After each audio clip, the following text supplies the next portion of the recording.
I was asked to build a little stool so that a toddler or child can sit down, put his shoes on, and have a little place, a shelf, to store their shoes when they're not wearing them. The design was supposed to match the shaker peg coat rack. This is a nice, simple design. So let's talk about the design. This bench is about 28 inches wide, and it's about 16 inches high. But on the bottom, there's a shelf so that a kid can put their shoes underneath or on top. This is designed for a toddler, and you want him to be able to grow into it. So the bottom shelf he can sit on now when they're about 2 years old, and then it can move up 2 inches every couple years. So the bench can grow with the child.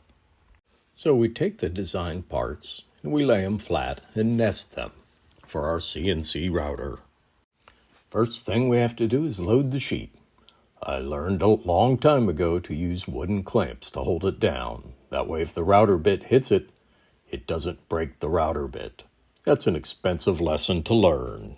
I made these clamps and they bite just on the edge. I can use as many or as few as I want. We have to use our touch probe to find the 000 point on the CNC. And then we hit go. CNC can really move. This is sped up quite a bit. But it's now cutting the seat board grooves. Now we cut the outside of the sides. You can see I get close to the one clamp, but everything's good, no problem. This is the initial layout I used on my plywood, but I had a soft alarm, so I had to change some things. I changed the size just a little bit, and I redid the layout so I could use the sheet of plywood. To make sure I didn't have another problem, I ran the router above the workpiece so that I didn't cut into it, just to see what would happen. I did cut out the 2 side panels, just because I wanted to make sure I didn't ruin them. They were good parts for right now. So, problem solved, everything looks good, so we're off and running, cutting again. This time, we'll get good parts. That's a better cut. No alarms today. And the nest looks pretty good. I just wasted a little bit of wood there in the middle. I always liked the saying, if you're not learning, you're dead. Now we need to pull our sheet of plywood off and take it over the table so that we can cut out our parts. They're held in by tabs so that they don't bounce around and get hit by the router bit. The flush trim bit does a good job cutting them out. But, as you'll see, I did have one problem, which we'll talk about later. The flush trim bit does a good job of cleaning up all the fuzzies left on the edge of the plywood, which is not as hard, it's pretty soft, so a little fuzz. A sanding block does a good job of cleaning up the fuzz at the edge.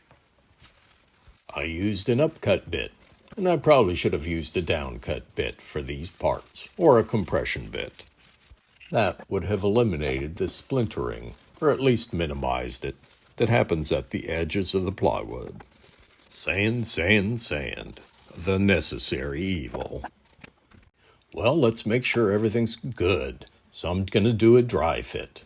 The joints are loose enough to slide together nicely, but tight enough to hold together well enough. We'll screw it together at final assembly after it's finished. Things look good, so we'll take the parts to the router table and we'll put a 1/4 inch round on the edges. This will make it nice and soft for the kids and the adults. Now we have to get ready for finishing. But first, we need to fix some boo-boos. As you can see, my flush trim router bit, when I got over the dado, had nothing to ride on, so it gouged my part. Time to pull out the plastic wood and do a little repair. Lessons in humility aren't too bad when you can make a repair and save the part. You can see I also had the same problem with the roundover bit when it got over the dado. A little gouge to fix. Plastic wood is a cheat, but a cheat I use a lot. And it's easy to use. You just kind of smear it into the defect, and then you can sand it because it's fairly soft. You don't worry if you leave a little too much in because it sands down easy to remake the contour. I also had a void in the plywood, so I'll use the plastic wood to fill that, just to help things get a little better. The plastic wood was handy for 3 quick fixes, and it saved the part.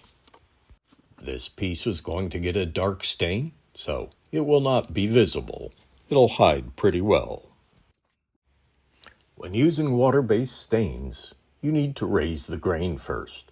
So you just take a little bit of water, dampen the surface, and let it dry. This will raise the grain, and you need to sand it down again. And besides, sanding's my favorite thing, so getting to sand again is the highlight of the project. I use General Finish's water-based stain. This is a dark cherry. Looks very nice on this plywood. I've learned over time and using it on many projects that I put it on and wipe it off as quick as I can. That's why I only do one side at a time. It is not like an oil-based stain. But when you work in your basement, you don't want the smell of the oil-based stains. Wipe on, wipe off, and let it dry. Now it's time for assembly. I always like to pre-drill all my screw holes because I hate to split wood, especially when you're this far along into a project. I hate to ruin it. Always double check to make sure your screws are the right length and don't go through the front of the surface. That finishes the seat board and the support underneath to make sure that even Mom and Dad can sit on this kid's stool. Now we go to the side. It's always good to make sure where you're drilling, because I had a couple oopses. I drilled through some of the dados on the back, and I shouldn't have. So we just need to fix that and move on. But you can see how well this is coming together. Very happy with the bench. And now for a preview. So, as the kids are youngest, they start with the lowest position, and as they grow, they can slide up the seat board. This will last many years. I like this design. Now it's time to finish this bench.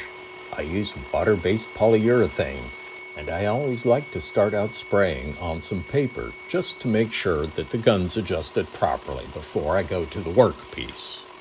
I like to make sure I do the bottom, the back, and the rest of the surfaces. I wait 2 hours, and I put on the second coat. It's good to scuff it up in between with 220 grit sandpaper. And now, the third and final coat, and we'll be done with this project. I'm happy with the way it came out, and I did a few different things this time and learned a couple things along the way. Thank you for watching. Please subscribe, like, and ring the bell. I appreciate you watching the Johnsonville Woodworker.